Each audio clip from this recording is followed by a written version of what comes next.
आपकी इच्छा और हमारे लिए आदेश। तो कैसे हैं हमारे किंगडम में सभी लोग और कैसा चल रहा है आप सबका किंगडम। आज की सक्सेस स्टोरी भी वॉइस में ही है। इसमें आपको प्रॉपर गाइडेंस मिल जाएगा कि किस तरीके से अपने एसपी को मैनिफेस्ट करना है, अपनी जॉब को मैनिफेस्ट करना है।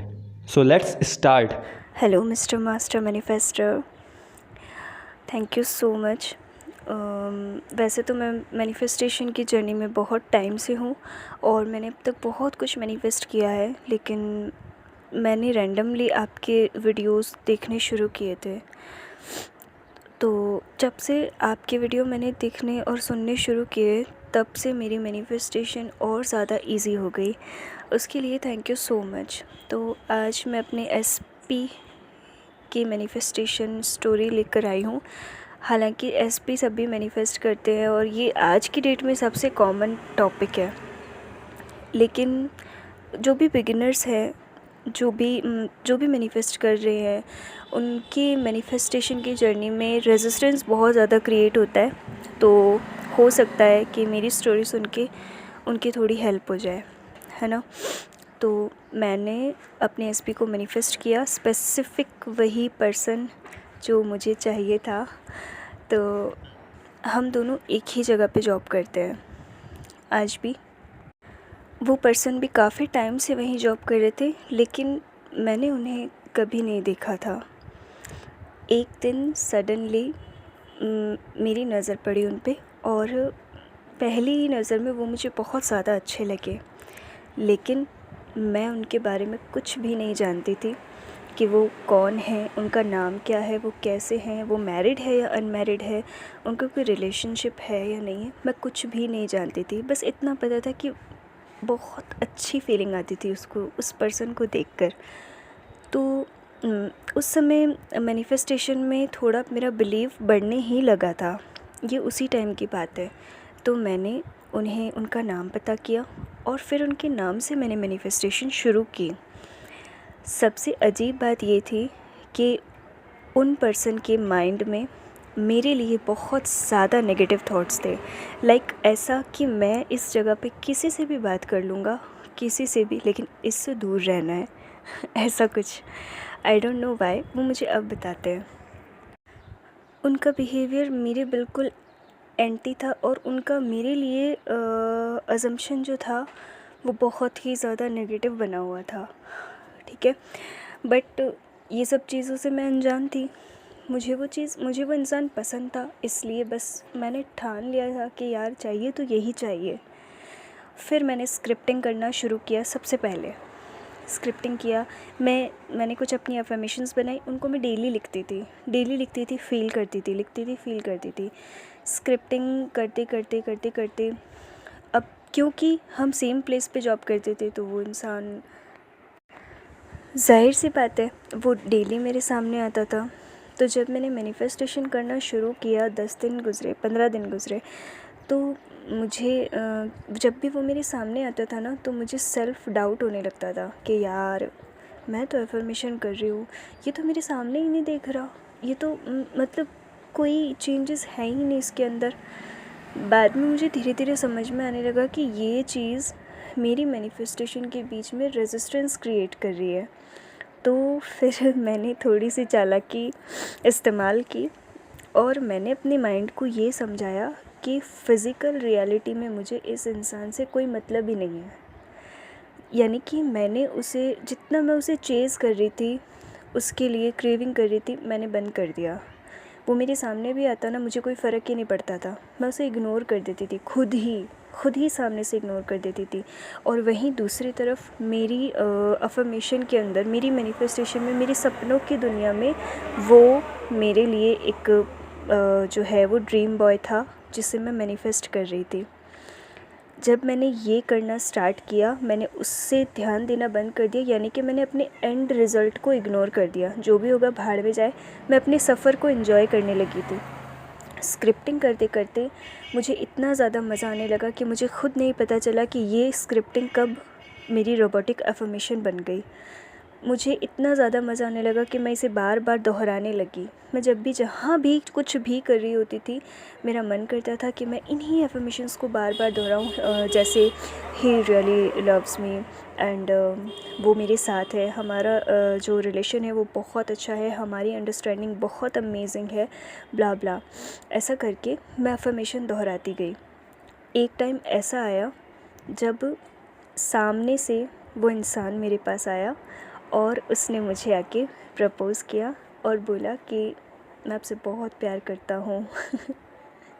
Thank you so much. ये उस समय मेरे लिए बहुत बड़ी चीज़ थी, क्योंकि इसे हम मैजिक समझते हैं, लेकिन ये मैजिक नहीं है, सब कुछ माइंडसेट का खेल है। आपकी एनर्जी जहाँ शिफ्ट होगी वो चीज़ आपकी लाइफ में आके रहेगी। तो ये मेरी सक्सेस स्टोरी है। इसमें सबसे अच्छी बात ये है, वो उसने मुझे प्रपोज़ किया, वो ठीक है, क्योंकि मैं वो चाह रही थी, ठीक है, वो हो गया। लेकिन मैं जब स्क्रिप्टिंग करती थी तो मैंने अपनी डायरी में उस उन पन्नों पर मैंने बहुत सारी चीज़ें लिखी। मतलब हम जब क्रिएटिविटी हमारे माइंड में आती है तो हम पता नहीं क्या क्या लिख जाते हैं। हाँ, ये भी हो जाएगा, ये भी हो जाएगा, ये भी हो जाएगा, ठीक है, लिख दिया उसको। बाद में जब मैंने उन पन्नों को, मेरी विश मैनिफेस्ट होने के बाद में जब मैंने उन पन्नों को दोबारा खोल के देखा, तब मैं शॉक्ड हो गई थी, क्योंकि मुझे भी नहीं याद मैंने ऐसी ऐसी चीज़ें, ऐसी ऐसी लाइंस उसके अंदर लिखी थी जो लिटरली आज मेरी रियलिटी में है। मैं लिख रही थी कि वो पर्सन मुझसे ये कह रहा है। उस समय मुझे अंदाज़ा नहीं था कि ये एक्चुअल में रियलिटी बन जाएगी, बट ऐसा हुआ। आज वो ही शब्द मैं जब उसके मुंह से सुनती हूँ तो मुझे लगता है कि नहीं, ये सब मतलब दुनिया जहाँ भी एग्ज़िस्ट कर रही है ना, आज की रियलिटी में 99% लोग जो भी अजम्पशन में और माइंडसेट में बिलीव नहीं करते हैं, पॉजिटिविटी में बिलीव नहीं करते हैं, लॉ ऑफ अट्रैक्शन में बिलीव नहीं करते हैं, वो जिस भी रास्ते पर चल रहे हैं ना, वो सही नहीं है। सारे मिथ्स हैं, मिथ्स।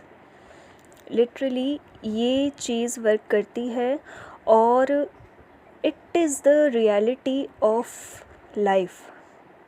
मैंने ये माना है। मैं आज लॉ ऑफ अट्रैक्शन को हर चीज़ में अप्लाई करती हूँ। हर चीज़ में मुझे इंस्टेंटली भी जो है रिज़ल्ट्स मिलते हैं। तो जो भी है, जिसको भी डाउट हो रहा है, प्लीज़ डाउट मत करो, क्योंकि ये बहुत ज़्यादा पावरफुल है, बहुत ज़्यादा पावरफुल। मेरी एक और सक्सेस स्टोरी है जो मेरी जॉब से रिलेटेड है। जब मैं स्टडीज़ कर रही थी तो ड्यूरिंग स्टडीज़ मेरे पास कोई अर्निंग सोर्स नहीं था, और मैं बहुत ज़्यादा जो मेरी सर्कमस्टेंसेस थी उसकी वजह से मैं बहुत डिप्रेशन में और स्ट्रेस में भी रहती थी। तो मेरी फैमिली ने बोला कि तू कहीं जाके जॉब कर ले ताकि तेरा माइंड डाइवर्ट होगा। उस समय मैं लॉ ऑफ अट्रैक्शन के बारे में या फिर मैनिफेस्टेशन के बारे में ज़्यादा कुछ नहीं जानती थी। मैं अपनी नॉर्मल लाइफ जी रही थी जैसे सारी दुनिया जी रही है। तो मेरी फैमिली, मेरे फ्रेंड्स सब ने बोला कि तू कोई जॉब कर ले ताकि तेरा दिन भी निकल जाएगा और तेरा माइंडसेट जो है वो थोड़ा चेंज होने लगेगा। बट मुझे फुल डे की जॉब नहीं करनी थी, क्योंकि मुझे अपनी स्टडी में भी टाइम देना था। तो मैं चाहती थी कोई पार्ट टाइम जॉब करने का, लेकिन कोई ढंग की पार्ट टाइम जॉब मुझे नहीं मिल रही थी। तो फिर मुझे मेरी फैमिली ने बोला कि तू स्कूल ज्वाइन कर ले, पढ़ाने के लिए बच्चों को पढ़ा ले, ताकि आधा दिन तू स्कूल में रह लेना और आधा दिन तू जॉब कर लेना, स्टडी कर लेना अपनी, ऐसा करके। बट मुझे स्कूल में भी नहीं पढ़ाना था, क्योंकि मैं नहीं चाहती थी कि मैं छोटे बच्चों को पढ़ाऊँ, क्योंकि उनको पढ़ाने में मुझे ऐसा लगता था कि मेरी सारी जितनी भी एनर्जी है वो उनको पढ़ाने में 6 घंटे में ख़त्म हो जाएगी। स्कूल में बहुत काम रहता है और बहुत ज़्यादा बर्डन हो जाता है स्कूल ज्वाइन करने के बाद। तो फिर मैं अपनी स्टडी पे ध्यान नहीं दे पाऊँगी प्रॉपरली, तो मैंने उसे भी मना कर दिया। तो फाइनली फिर मेरी फैमिली ने पूछा कि तू चाहती क्या है आखिर। तो फिर मैंने यही बोला कि मैं स्कूल में अगर पढ़ाने जाऊंगी तो मैं सिर्फ़ और सिर्फ 2 लेक्चर लूँगी, +1 और +2 के। इससे ज़्यादा मैं नहीं पढ़ाऊँगी, बस बात ख़त्म। तो मेरी फैमिली ने बोला कि अच्छा, जैसा तू चाह रही है वैसा हो ही जाएगा, तू बोल तो ऐसे रही है। मैंने कहा वो सब मुझे नहीं पता, बस मैं चाहती ये हूँ कि अगर मैं पढ़ाने जाऊँ तो मैं सिर्फ़ और सिर्फ +1 और +2। बहुत लोग मुझे बोलते भी रहे कि तेरे हिसाब से थोड़ी ना होएगा, तेरे पास कोई एक्सपीरियंस है +1 +2 को पढ़ाने का, और तू खुद ही +1 +2 की स्टूडेंट लग रही है स्कूल की, और तू बोल रही है कि बिना एक्सपीरियंस के तुझे कोई रख लेगा बोर्ड की क्लासेस लेने के लिए। ऐसा कभी नहीं होगा।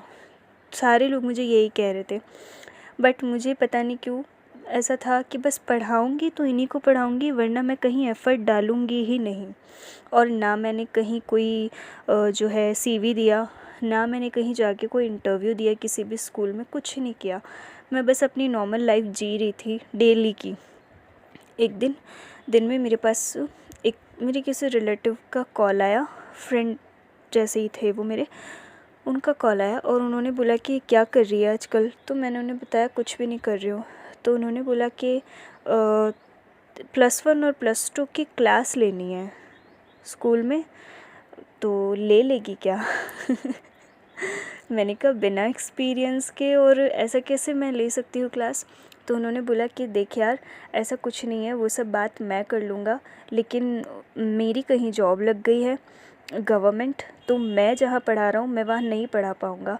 तो प्लीज़ मैं तुझ पे ट्रस्ट करता हूँ, मेरी जगह तू पढ़ा ले, तू पढ़ा लेगी वो सब कुछ। तुझे कहीं प्रॉब्लम है तो मैं हूँ ना, पीछे बैठा हूँ।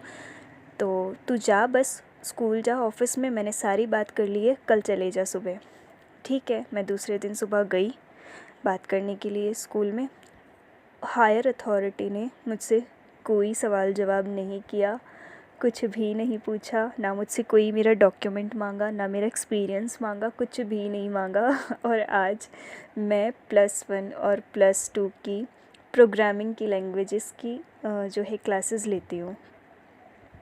सच में ये मतलब अनबिलीवेबल है मेरे लिए। और सब कुछ जो आप चाहते हो सब मिलता है लाइफ में, सब कुछ मिलता है। जो लोग बोलते हैं ना सोचने से कुछ मिलता, सोचने से कुछ हो जाता, तो आज हम यहाँ नहीं होते। अरे भाई, तुम लोगों ने सोचा ही तो नहीं, मतलब कुछ ही नहीं हो रहा था, सोच लेते तो सब कुछ हो जाता। इसलिए अपने डिज़ायर्स को लेके, जितने भी लोग मुझे सुन पा रहे हैं, अपनी डिज़ायर को लेके एकदम क्लियर रहो कि बाकी साइड का क्या है मुझे नहीं पता, लेकिन मैं बस ये चाहती हूँ कि ऐसा हो जाए। पक्का पक्का पक्का 200% भाई साहब हो जाएगा। इतना ज़्यादा इजी है। Okay, bye. खुश रहो सब लोग और मैनिफेस्ट करते रहो हर छोटी से छोटी और बड़ी से बड़ी चीज़ को। All the best, bye. So thank you अपनी सक्सेस स्टोरी हम सबके साथ शेयर करने के लिए, एंड कॉन्ग्रेचुलेशंस। बस आप ऐसे ही सक्सेस हासिल करते रहें। सो ये थी इनकी वॉइस में success stories. And I know आप सब जो कहते हो कि हमें आपकी वॉइस में ही सक्सेस स्टोरीज पसंद हैं। सो जो सक्सेस स्टोरीज़ वॉइस में आती हैं एंड उनकी वॉइस अच्छी होती है तो उसको हम एज इट इज़ पोस्ट कर देंगे। बट जिन सक्सेस स्टोरीज़ में वॉइस क्लियर नहीं होगी या जो प्रॉम्प्ट में सक्सेस स्टोरीज़ आएंगी, हम उन सक्सेस स्टोरीज़ को एक्सप्लेन कर देंगे।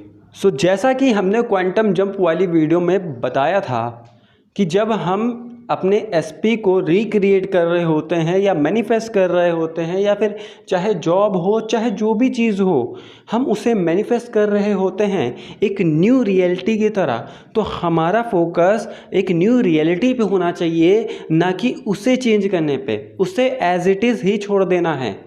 मतलब जो भी आपका प्रेजेंट का एसपी है या फिर कैसी भी रियलिटी है, ठीक है, चाहे वो जॉब हो चाहे वो करियर हो, उसे एज इट इज़ ही छोड़ देना है।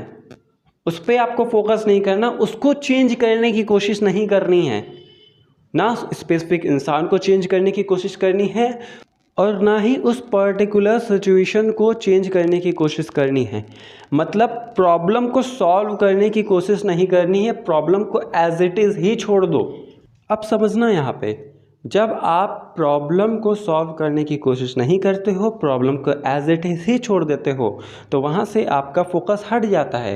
एंड एज यू नो कि जो आपके अजम्पशंस है वही मैनिफेस्ट होंगे, जो आप सोच रहे हो वही मैनिफेस्ट होंगे। तो आपकी जो सोच वहाँ 3D पे फंसी होती है ना, उस स्पेसिफिक पर्टिकुलर सर्कमस्टेंसेस सिचुएशन जो आप प्रॉब्लम सॉल्व करने की कोशिश कर रहे हो ना, उसको लेट गो करना रहता है, उससे लेट गो करना रहता है। एंड आपको वापस वहाँ से आना है, अपनी स्क्रिप्टिंग उठानी, अपनी अफर्मेशन उठानी या फिर अपनी विजुअलाइजेशन उठानी है एंड उस अजम्पशन में जीना रहता है। तो लेट गो किसे करना रहता है ये तो समझो। आपको लेट गो अपनी प्रॉब्लम को करना है। अगर आप प्रॉब्लम को सॉल्व करने की कोशिश करोगे सो आपका फोकस तो उसी जगह पे है। Where the focus goes energy flows. So वहाँ से फोकस शिफ्ट करने के लिए लेट गो कर दो एंड अपनी नॉर्मल लाइफ स्टाइल जियो।